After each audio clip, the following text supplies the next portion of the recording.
Well, the Tasmanian Premier's plans to legalise same-sex marriage may have already hit a stumbling block. It's likely the legislation will pass the lower house with the help of the Greens, but its passage through the Tasmanian upper house is much less certain.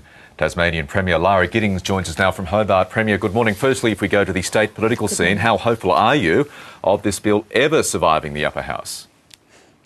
Well, obviously, I expect there to be quite a debate in the upper house, but the numbers are not known in the upper house, and there is a very good possibility that we may be able to get this through.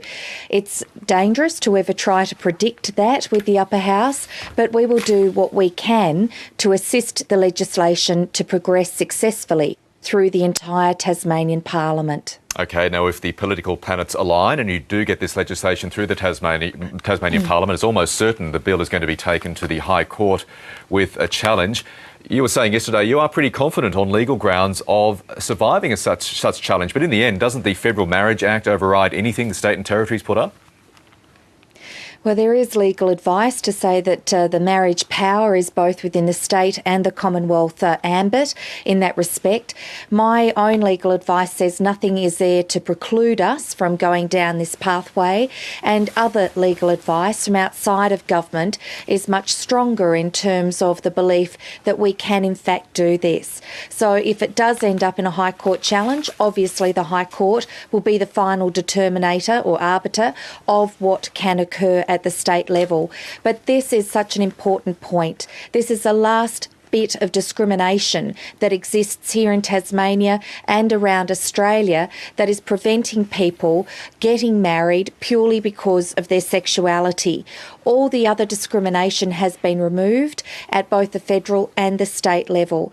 And we've got Tasmanians who want to get married. They have the same strong love, the same sense of commitment to their loving relationships, but they don't have the opportunity of the state recognising that commitment.